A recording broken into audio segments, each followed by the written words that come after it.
الحمد لله وكفى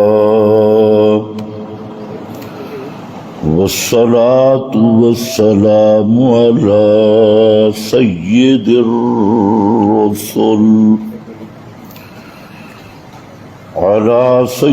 الرسل وخاتم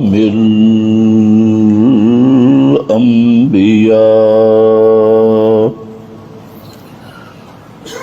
أما بعد فأعوذ بالله من الشيطان الرجيم بسم الله الرحمن الرحيم له دعوة الحق سبحان ربك رب العزة عما يصفون وسلام على المرسلين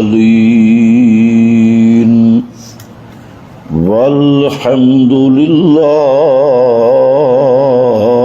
رب العالمین۔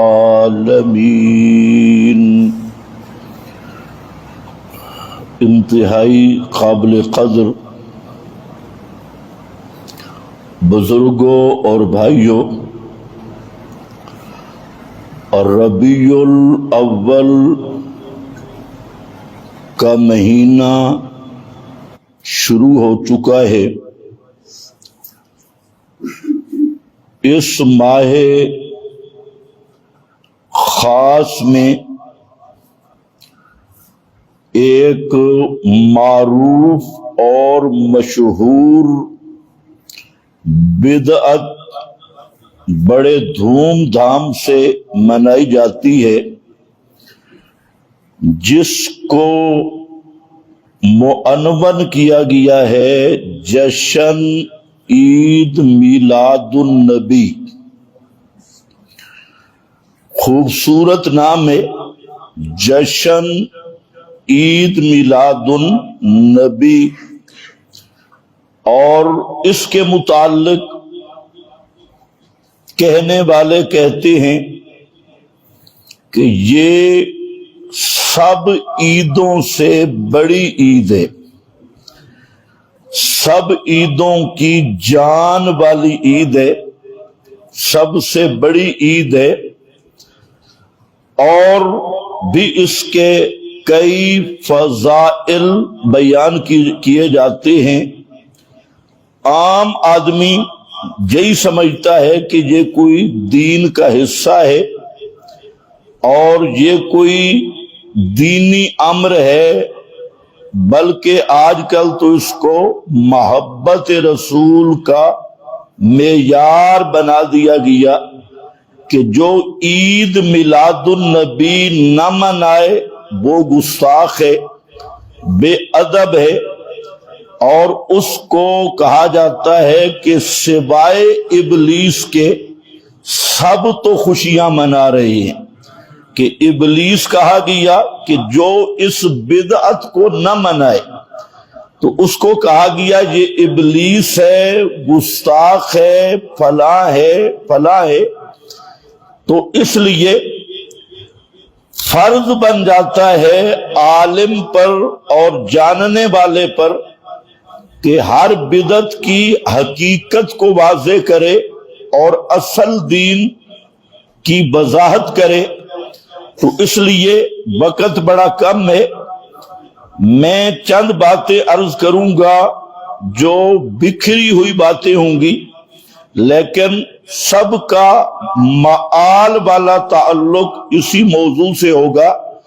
پہلی بات یہ ہے کہ عید میلاد النبی، اس کا پہلا نام محفل میلاد ہے، محفل میلاد۔ پھر اس کا دوسرا نام ہے 12 وفات، 12 وفات۔ محفل میلاد کب شروع ہوئی اور کون اس کا موجد ہے؟ موجد کا معنی ایجاد کرنے والا. کہاں ایجاد ہوئی، کون اس کا موجد ہے؟ تو یہ یاد رکھو کہ یہ جو میلادی گروپ کے ذمہ دار علماء ان کے اکابرین ہیں، ان کی بات میں پیش کروں گا. اور ایک تو رینٹ کے خطیب ہیں اور صرف دھاندلی کرنے والے، ان کو لوگ سمجھتے ہیں. تو اس طبقہ کے ذمہ دار علماء نے یہ تسلیم کیا کہ محفل میلاد 604 ہجری کو ایجاد کی گئی. کب؟ 600 یعنی 7ویں صدی میں. آپ کی ہجرت سے 600 سال بعد اس کو ایجاد کیا گیا. اور یہ ایجاد جو ہے نا، یہ مکہ کی نہیں ہے، مدینہ کی بھی نہیں ہے، یہ ایجاد ہے عراق موصل شہر. اور اس کا موجد وہ شاہ اربل ہے، مظفر شاہ اربل، وہ اس کا موجد ہے. اور 604 ہجری میں اس کی ایجاد ہوئی. اور سب سے پہلی کتاب اس کے جواز پہ جس نے لکھی اس کا نام ہے ابن دہیہ. ابن دہیہ کا پہلا رسالہ ہے جو اس کے جواز پہ لکھا گیا. اور یہ اس کوکری بادشاہ شاہ اربل موصل شہر عراق کا، وہاں سے یہ کام شروع ہوا. اور وہ جو بادشاہ تھا وہ بھی بڑا غیر مقلد قسم کا تھا اور سلف صالحین پہ تبرہ کرنے والا تھا. تو بہرحال یہ چند بنیادیں ذہن میں رکھ لو کہ یہ کب شروع ہوئی؟ ابو بکر صدیق کے زمانے میں نہیں،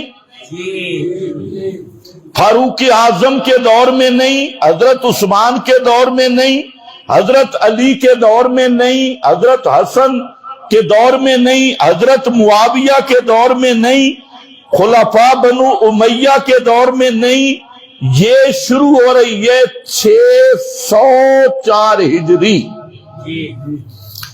اور یہ ایسا نکتہ ہے کہ حلوے خور ملا زور لگا کے اپنی ہڈیاں توڑوا لیں گے لیکن اس چنگل سے نکل نہیں سکتے. 604 ہجری. اور پھر ایجاد کرنے والا بادشاہ، اور جو ابن دہیہ ہے ماشاءاللہ، اس نے جو پہلا رسالہ لکھا جی جائز ہے، جواز پہ پہلا رسالہ لکھا گیا.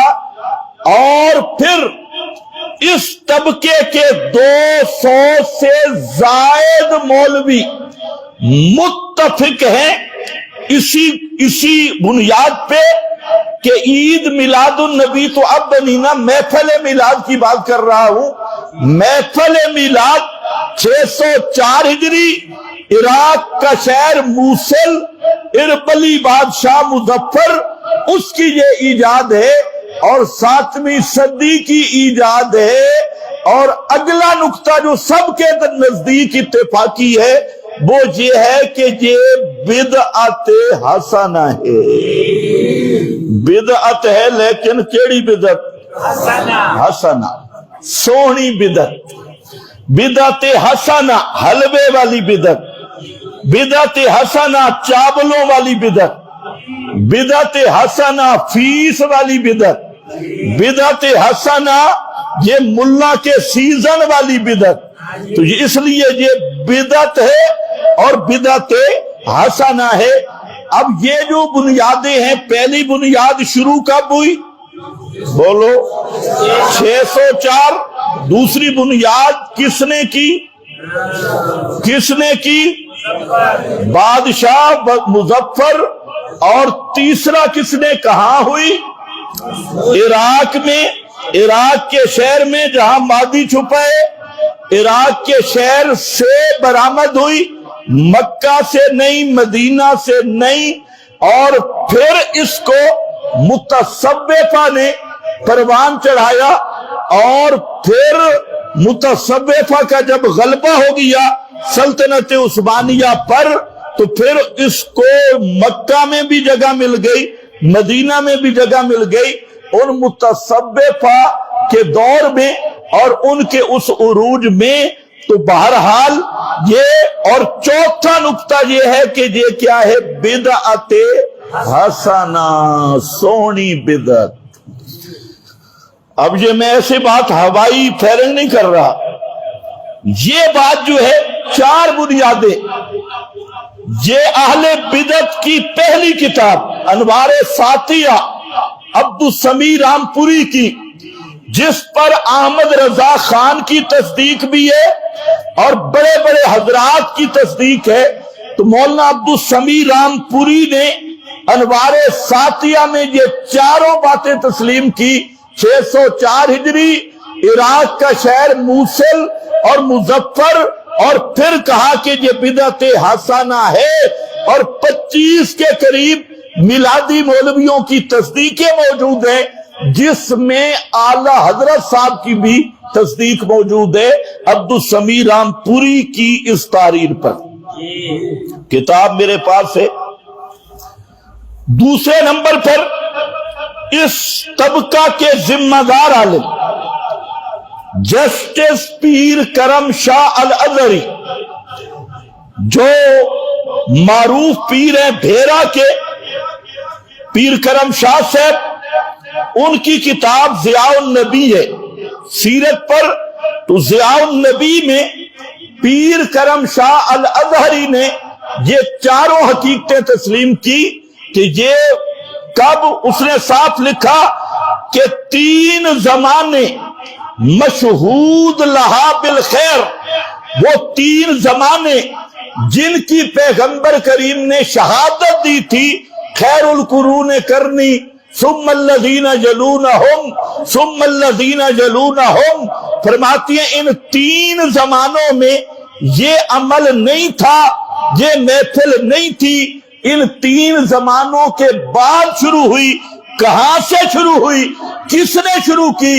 تو کب شروع کی؟ یہ 3 باتیں انہوں نے یہی تسلیم کیا، عراق، مظفر، اور دوسرا کیا ہے 604 ہجری۔ ساتھ لکھا کہ بدعت حسنہ ہے، بدعت حسنہ ہے۔ اب جہاں تک جو مولوی چلتا ہے بالکل صاف لفظ ہے بدعت حسنہ۔ تیسرا، اسی طبقے کا سب سے بڑا شیخ الحدیث، سب سے بڑا مفسر، جو اس میلادی طبقہ میں پہلا شخص ہے جس نے 12 جلدوں میں تفسیر لکھی ہے۔ 12، یہ الگ بات ہے کہ چوری کہاں سے کی، لیکن 12 جلدوں میں تفسیر تبیان القرآن، وہ مولانا غلام رسول سعیدی کراچی کے، اور یہ پہلا آدمی ہے۔ اس سے پہلے تو حاشیے ہیں، اور حاشیے بھی کیسے؟ مما رزقناہم ينفقون، 11ویں ثابت ہو گئی، کل ثابت ہو گئی، مما رزقناہم ينفقون 11ویں کل میلاد، یہ حاشیہ ہے مفتی احمد یار کا۔ اور پہلی، یہ پہلا شخص ہے، اور اس نے تسلیم کیا۔ پھر اس نے شرح مسلم لکھی، اس میں بھی تسلیم کیا۔ پھر اس نے بخاری کی شرح لکھی، اس میں بھی تسلیم کیا کہ یہ چاروں حقیقتیں واقعی صحیح ہیں، کہ محفل میلاد 604 کو شروع ہوئی، عراق سے شروع ہوئی، بادشاہ نے شروع کرائی، اور یہ ہے، اس نے ایک نیا لفظ لکھا، سب سے نیک اور اچھی بدعت۔ سب سے نیک، بولو سب سے نیک۔ آج پتہ لگا بدعت بھی نیک ہوندی ہے، ہم نے تو سمجھے صرف ریبنڈ والے نیک ہوتی ہیں، اب پتہ چل گیا بدعت بھی نیک ہے۔ نیک بدعت، اچھی بدعت، چاروں حقیقتیں مانی غلام رسول سعیدی صاحب، بڑے مفسر، بڑے محدث اس طبقہ کے۔ 5ویں شہادت ان کے مفتی احمد یار خان کی، اس نے بھی کہا یہ کیا ہے؟ بدعت حسنہ۔ یہ 5 شہادتیں تو میں نے بالتفصیل دے دی، ورنہ 200 مولویوں نے یہی لکھا۔ اگر کوئی اس کی مزید حوالے تلاش کرنا چاہتا ہے، 3 کتابیں ہیں۔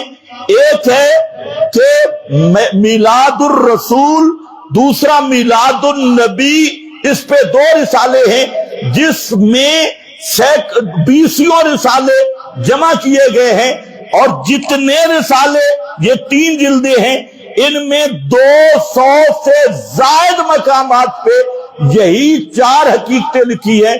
خود اسی طبقے نے لکھی ہے کہ یہ عراق سے شروع ہوئی، بادشاہ نے شروع کرائی، بادشاہ بھی بے ایمان قسم کا تھا، بہرحال وہ وہاں 604 ہجری میں شروع ہوئی۔ اور کیا ہے؟ بدعت حسنہ۔ کون سی ہے؟ بدعت حسنہ۔ اب سوال یہ ہے کہ موجودہ جو خطیب ہیں اس طبقہ کے، یہ شروع ہیں جبریل نے میلاد منائی۔ ایک بزرگ شروع تھا، تم کہتے ہو ابو بکر نے نہیں منائی، عمر نے نہیں منائی، عثمان، وہ نہ منائے، میرے رب نے میلاد منائی۔ اب یہ طبقہ ہے کہ انہوں نے قرآن کی تحریف شروع کر، بدعت تو بدعت ہے نا، اور پھر اس پر قرآن کو فٹ کرنا، اور پھر کہنا کہ پیغمبر کا حکم ہے، پھر اس کو محبت رسول کا معیار قرار دینا، پھر اس کو دین اور ایمان کی بنیاد قرار دینا۔ یہ کئی کفریات کا مجموعہ ہے، کئی قرآن کی تحریف، یہ مستقل کفر ہے۔ قرآن کے معنی بدلنا کفر نہیں ہے، پیغمبر کی حدیث میں تحریف کرنا یہ کفر نہیں، پیغمبر کے ذمہ جھوٹی روایتیں لگانا یہ کفر نہیں۔ یہ 3 اور چوتھا، پھر ایسی بدعت کو خود مان کے یہ بدعت ہے، اس کو دین کا معیار قرار دینا، محبت رسول کا معیار قرار دینا، اور پھر یہ شعر پڑھنا کہ سوائے ابلیس کے سب تو خوشیاں منا رہے ہیں۔ تو ابلیس کس کو کہا جا رہا ہے؟ 604 ہجری سے پہلے جتنے امام گزرے، جتنے صالحین گزرے، جن میں بڑے بڑے ائمہ بھی ہیں، جن میں امام ابو حنیفہ، امام شافعی، امام مالک، امام احمد بن حنبل، امام بخاری، امام مسلم، امام ترمذی، امام ابن ماجہ، امام نسائی، اور اسی طرح پیچھے شیخ عبد القادر جیلانی، جنید بغدادی، اس سے اوپر چلے جاؤ حسن بصری، اوپر چلے جاؤ نبی کے صحابہ، اور خود نبی کریم علیہ السلام، کہیں بھی اس کا نام و نشان نہیں۔ تو جب یہ بکواس کی جاتی ہے سوائے ابلیس کے سب تو خوشیاں منا رہے ہیں، تو یہ فتویٰ ابلیس والا کہاں جاتا ہے کہ جنہوں نے عید میلاد النبی نہیں منائی وہ سارے ابلیس ہیں، وہ سارے گستاخ رسول ہیں؟ تو پھر اسلام 604 ہجری میں شروع ہوا۔ یہ 604 ہجری سے پہلے والے جتنے طبقات امت ہیں، جس پر امت کی بنیاد ہے، ان کو ابلیس کہنا، انہیں شیطان کہنا، انہیں گستاخ رسول کہنا، یہ وہ کفر ہے جو خمینی سے بھی 1000 درجے بڑا کفر ہے۔ یہ ملا جب بیان کرتے ہیں نا، سمجھتے نہیں کہ ہمارے منہ سے نکل کیا رہا ہے۔ اپنی اوقات میں رہو، حلوے کے نام پہ کرو۔ اچھا یہ بھی نکتہ سمجھ لیں، کم از کم میرا اختلاف اس طبقے سے یہ نہیں ہے کہ یہ میلاد کیوں مناتے ہیں، توجہ ہے؟ ہاں آپ کا ہوگا، میرا نہیں ہے۔ میرا اختلاف ان سے یہ نہیں، یہ میلاد منائیں تب بھی مشرک ہیں، نہ منائیں تب بھی مشرک ہیں۔ ہم چھوٹے چھوٹے مسئلوں پہ کبھی لڑے ہی نہیں ہیں، کئی مولوی ہوتے ہیں میلاد پہ مناظرہ کرو جی، تو میلاد منانا چھوڑ، ایک بدعت چھوڑ دیں گے تو جنت میں چلے جائیں گے۔ رہا یہ بات محبت رسول کرتے ہو، تمہیں محبت کی میم کا پتہ ہی نہیں ہے، محبت کیا ہوتی ہے تمہیں کیا پتا؟ کسی بدعتی کو کیا پتا کہ نبی کی محبت کیا ہے؟ نبی کی محبت اگر ہوتی تو فیسیں لے کے میلاد پڑھتے؟ نبی کی محبت ہوتی صرف حلوے کے لیے چندے کر کے چوری کرتے؟ یہ تمہاری میلاد اور محبت ہے۔ ایک نقطہ ذہن میں رکھ لو کہ محبت میں فرق ہوتا ہے۔ پیغمبر کے ساتھ سچی محبت وہ ہوتی ہے جو سب کچھ قربان کرنے کے جذبے سے ہو، سب کچھ قربان کرنے کے جذبے سے ہو، جو لالچ پہ مبنی محبت ہو، جو پیٹ بھرنے والی محبت ہو، جو اپنی پگڑی بچانے والی محبت ہو، جس میں اپنی ہوس موجود ہو، جس میں اپنا لالچ موجود ہو، جس میں اپنا طمع موجود ہو، وہ محبت نبی سے کر بھی صحیح، وہ چونکہ حقیقی محبت نہیں، وہ محبت تیرے لیے جہنم کا ذریعہ بنے گی۔ محبت تو فرعون نے بھی موسیٰ سے کی ہے، کہو نہیں کی؟ موسیٰ علیہ السلام سے فرعون نے نہیں محبت کی، جب بیٹا بنا دیا، بیٹے سے محبت نہیں ہوتی؟ صندوق پکڑا گیا، لمبی داستان، کبھی مکمل بیان کروں گا۔ صندوق پکڑا گیا اور وہ ظالم کہنے لگا قتل کروں گا، کیونکہ اسے حکومت کا ڈر تھا، اپنی ریاست کا ڈر تھا۔ لیکن یاد رکھنا، پیغمبر کے ہر حال اور ہر بال کی حفاظت یہ براہ راست اللہ کرتا ہے۔ پیغمبر کے ہر حال کا محافظ اللہ، پیغمبر کے ہر بال کا محافظ اللہ۔ بولو چلو ایک نیا موضوع چھڑ جائے گا، ورنہ آپ ذرا دیکھیں، ابھی بچہ ہے، نبی بننے والا ہے، حکم ہوتا ہے دریا کی لہروں کے سپرد کر دو، صندوق میں ڈالو، دریا کے سپرد کر دو۔ اچھا، ماں ڈر رہی ہے کہ دشمن کو پتہ نہ چل جائے، وہ یہ ڈر رہی ہے کہ دشمن کو میرا پتہ نہ چل جائے، بچہ پیدا ہوا، حکم آتا ہے دشمن کے گھر پہنچاؤں گا۔ فوجی تو پتہ نہیں تیرے فوجیوں کو پتہ چلے نہ چلے، دشمن کے گھر میں لے جاؤں گا۔ صندوق میں ڈالا، دشمن کے گھر پہنچا، اور فرمایا اللہ نے کہ ان کے دل میں نے محبت ڈال دی۔ القیت علیک محبت منی، سارے فرعونی محبت کر رہے ہیں، فرعون خود بھی محبت کر رہا ہے، موسیٰ علیہ السلام سے حضرت آسیہ بھی محبت کر رہی ہے، حضرت موسیٰ سے پورے فرعونی بھی محبت کر رہے ہیں، حضرت موسیٰ سے یہ محبت برقرار رہی جب حضرت موسیٰ آئے اور اعلان کیا، اپنے دعوت کا آغاز کیا۔ اب دو پارٹیاں بن گئی، ایک آسیہ تھی اور ایک فرعون تھا، ایک ماں تھی اور ایک جو باپ بنا تھا فرعون، وہ تھا ماں نے سب کچھ قربان کر دیا۔ حضرت آسیہ نے سب کچھ قربانی دی، اپنا وطن قربان کیا، بادشاہی قربان کی، تاج قربان کیا، اور یہ تو ملکہ تھی، یہ تو فرعون کے گھر والی تھی، لیکن جب وقت آیا حضرت موسیٰ کی دعوت کا، وہ فرعون اکڑ گیا، اور پہلے محبت بھی کی تھی، لیکن جب مشن آیا، پیغمبر کی بات آئی، وہ نامراد اکڑ گیا اور حضرت آسیہ نے جان دے دی۔ سبحان اللہ، سبحان اللہ۔